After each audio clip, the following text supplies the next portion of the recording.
Hello, hello, scholars. How are you doing today? I hope all is well. Hope you are enjoying your day. This week, our genre is realistic fiction.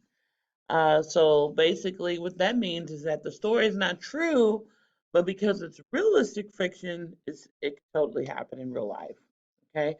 Our essential question is, in what ways do people show they care about each other? We're going to read how a brother shows that he cares about his little sister. And the name of this story is called Sadie's Game. The referee's whistle went off like a shrieking bird, signaling Sadie's second foul of the game. It was only the first quarter, and Sadie had already collided twice with another player's wheelchair. Her coach waved her off the court for a substitution as the crowd shouted cat calls and jeered behind her. She had never seen a crowd express such disappointment before. Sadie watched her teammates whirl and spin in front of her. Her emotions were all over the place, and it showed in her basketball playing. If only she and her brother had not argued this morning about the game. What's so important, Richie, that you can't be at the game? Don't I matter anymore? Sadie had asked.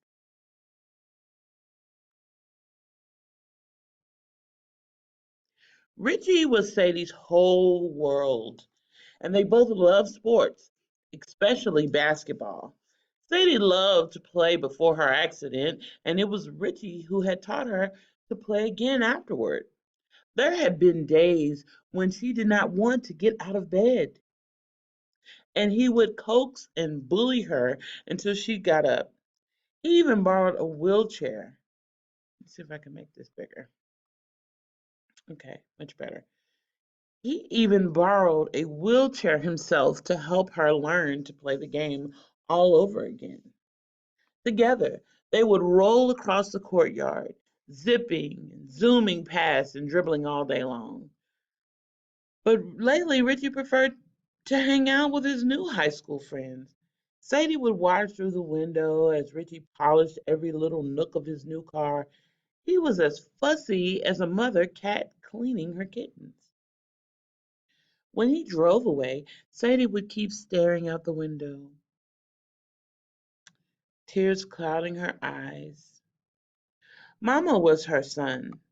Her arms would reach out and encircle her in a long, warm embrace. Sadie, she would say, your brother loves you, even though he's got new priorities now. That doesn't mean he doesn't care. But Sadie felt hurt. Sadie looked up and saw her coach frowning. She searched sadly for her mother, expecting disappointment in her eyes, but instead she saw a wide smile. It was that same happy face she saw in portraits of her mother at home. Sadie followed her mother's gaze to find Richie jogging toward her across the gym, holding a purple and white bouquet of flowers wrapped tightly with a ribbon. Richie's eyes sparkled and his smile gleamed. He bowed to his sister and handed her the flowers as though she were a queen. But we're losing. How do you know we're going to win? She asked. I don't, Richie said. It's not important. What I know is you're like a whirlwind on the court, and there's no way I'm going to miss my little sister's big game. He put his hand on her shoulder as he said, it's great to have a lot of new friends, but I realize that you're my best friend. Sadie smiled. Those words meant more to her than I'm sorry ever could. She rested the flowers on her lap and went back out onto the court. Right then, Sadie decided to play the rest of the game with the bouquet in her lap. With her brother watching from the sidelines, Sadie stole the ball from an opponent and dribbled her way to the net, making the first of what would be many amazing shots for the team.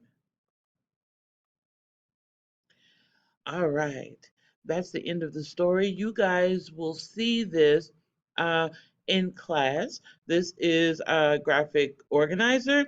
We're going to be talking about the characters, the setting, and the problem, and event and solution. Okay, so now Being that our comprehension strategy is reread this week, we're going to reread the last paragraph on 312 of Sadie's game.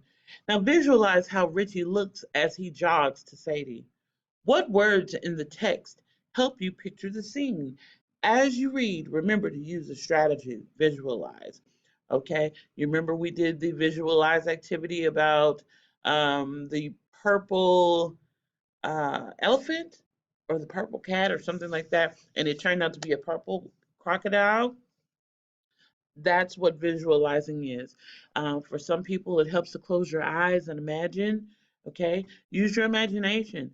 Go back this way, back to 312, and reread this portion of the story. Alrighty, you guys, I hope your day is going fantastic. Remember, after every video, there's usually some type of question or assessment to make sure that you were paying attention and that you comprehend what the story is about. I will see you all in class. Bye bye.